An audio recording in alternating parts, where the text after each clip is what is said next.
Episode 7 में मेंगछी ताओशाओ के साथ उसके घर आती है और रिटर्न आए ऑर्डर से उसका घर भरा देख वो काफ़ी हैरान होती है। तब ताओशाओ उसे बताती है कि मुझे अब समझ आया कि साइबर बुलिंग कितनी खतरनाक हो सकती है, और मेंगछी से पूछती है कि अगर कभी मुझे मेरे घर से निकाल दिया गया तो क्या तुम मुझे अपने साथ रखोगी।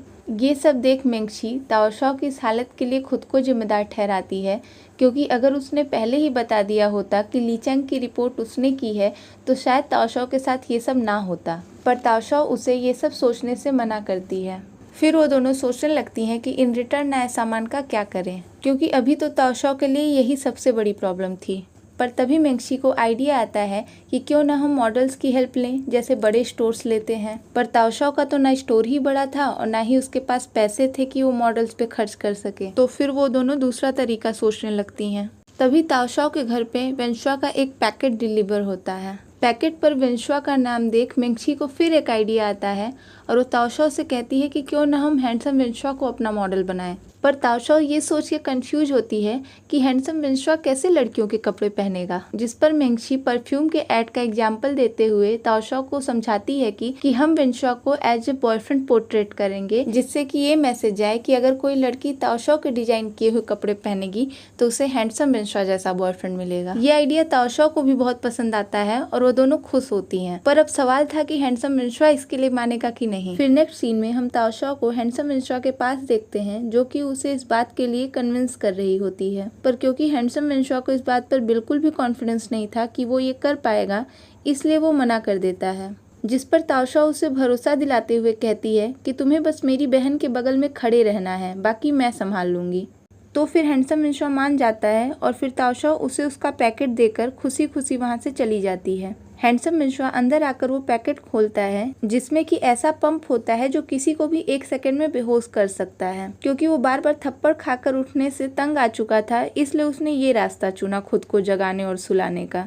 तो फिर वो उस पंप को ट्राई करता है और उसे इनहेल करते ही वो तुरंत बेहोश हो जाता है और वहीं पास में सोया रियल वेंशुआ उठ जाता है। बिना थप्पड़ खाए ही उठ जाने से रियल वेंशुआ खुश होता है और फिर इस पंप का वो अपने ऊपर टेस्ट करता है। पर जब वो खुद पंप को इनहेल करता है तो उसे कुछ नहीं होता।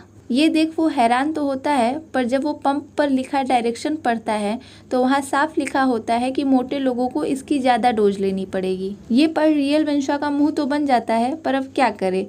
फिर वो हैवी डोज लेकर बेहोश हो जाता है। एंड अगेन उसके बेहोश होते ही हैंडसम वेंशुआ उठ जाता है।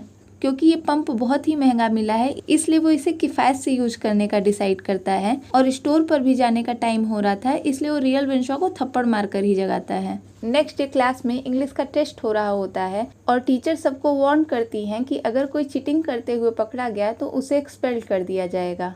जहाँ सब लोग अपना टेस्ट देने में बिजी थे, वहीं हैंडसम वेंशुआ को कुछ भी नहीं आ रहा था। और जब कुछ नहीं आता तो एक चीज बहुत अच्छे से आती है, नींद। तो हैंडसम वेंशुआ को नींद आ जाती है और उसके सोते ही रूम पर सो रहा रियल वेंशुआ जाग जाता है। पहले तो रियल वेंशुआ बहुत परेशान होता है, क्योंकि उसने अभी तक एक भी आंसर नहीं लिखा था।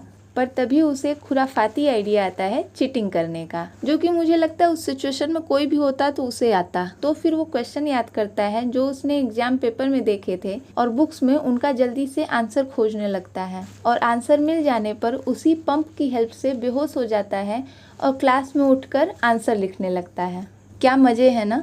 अगर ये पावर आप लोगों को मिलती तो आप लोग क्या करते। खैर वेंशुआ इसी तरह से सारे आंसर खोजने लगता है। इसी दौरान उसे एक बार ये लगता है कि वो चीटिंग कर रहा है, पर क्योंकि आज तक वो हमेशा नीचे से फर्स्ट आया है और वह ये भी सोचता है कि अगर ग्रैंडमा को पता चलेगा कि वो क्लास में फर्स्ट आया है तो कितनी खुश होंगी। तो ग्रैंडमा की खुशियों का सोचकर वो ये सिलसिला जारी रखता है। पर इधर इस तरह से हैंडसम वेंशुआ को बार बार जगता, सोता और लिखता देख उसके पीछे बैठा उसका क्लासमेट काफी कंफ्यूज होता है। पर हैंडसम वेंशुआ तो फुल छापने में बिजी था। टेस्ट खत्म होने के बाद हैंडसम वेंशुआ वॉशरूम में मुंह धुल रहा होता है, पर तभी वहाँ उसका वही क्लासमेट आता है, जो कि उससे पूछता है कि क्या तुम ऐसे ही अपने एग्जाम देते हो, मतलब सोते हो, उठते हो, लिखते हो, फिर सोते हो। ये सुन हैंडसम वेंशुआ पहले थोड़ा डर जाता है कि कहीं वो समझ तो नहीं गया कि वो चीटिंग कर रहा था, पर फिर वो उससे बहाना करता है कि वो रात में ढंग से सोया नहीं था, इसलिए ऐसा हुआ।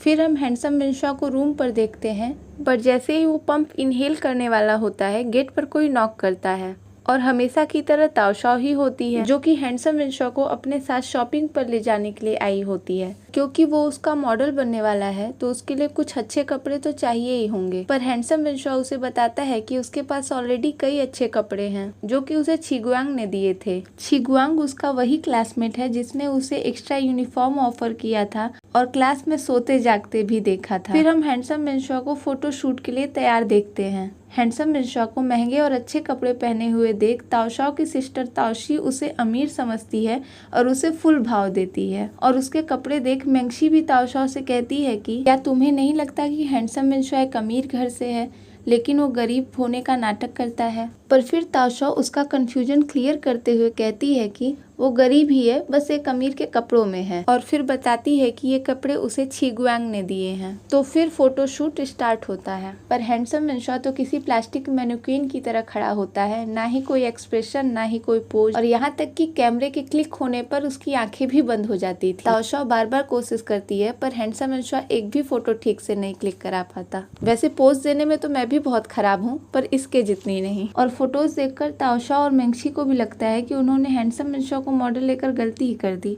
फिर हम हैंडसम विंशॉ को स्कूल में देखते हैं जहां वो गलती से छिगुआंग से टकरा जाता है, पर तभी उसे क्लास टीचर का बुलावा आता है और फिर हम उसे क्लास टीचर के सामने देखते हैं जो कि उसे बताती हैं कि फैशन इंडस्ट्री की फेमस डिजाइनर वू अन्ना को एक नया मॉडल चाहिए जिसके लिए उन्होंने हैंडसम विंशॉ को रेकमेंड कर दिया है। हालांकि हैंडसम विंशॉ तो जानता ही है कि उससे ना हो पाएगा, पर टीचर के प्रेशर में आकर उसे हाँ करना ही पड़ता है।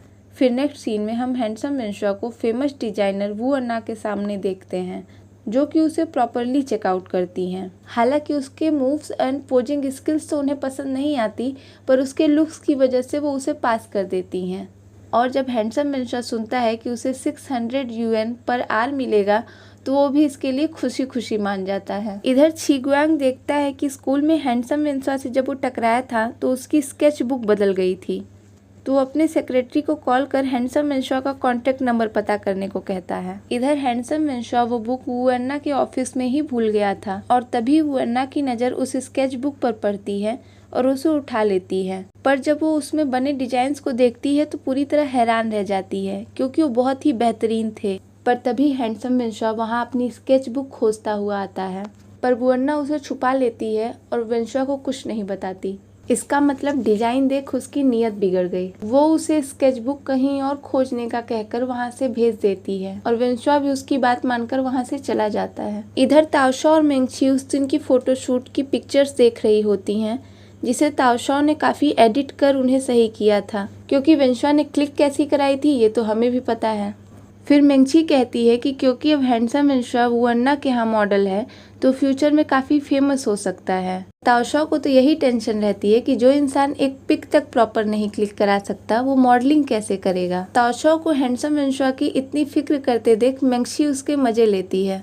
और फिर हम इधर हैंडसम विंशॉ को शूटिंग पर देखते हैं जहां वह फेमस मॉडल हुबीन के साथ फोटो शूट करवाने वाला होता है।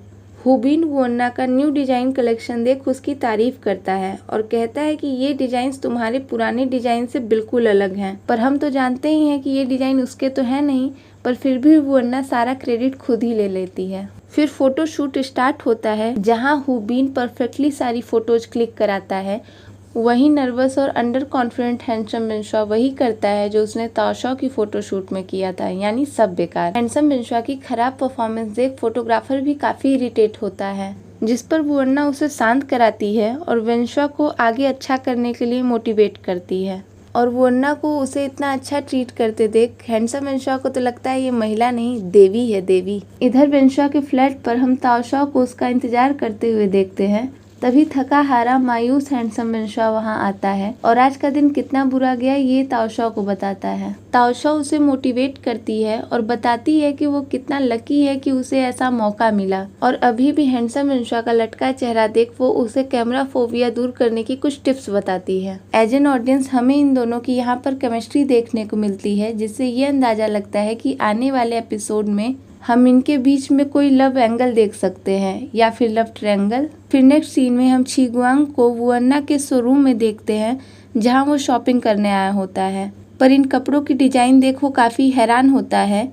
क्योंकि इन कपड़ों की डिजाइन बिल्कुल वैसे ही थे जैसा उसने अपनी स्केच बुक में बनाया था, जो कि गलती से हैंडसम विंशा से एक्सचेंज हो गई थी। और इसी के साथ ये एपिसोड यहीं खत्म हो जाता है। नेक्स्ट एपिसोड जल्द आएगा, तो थैंक्स फॉर वॉचिंग।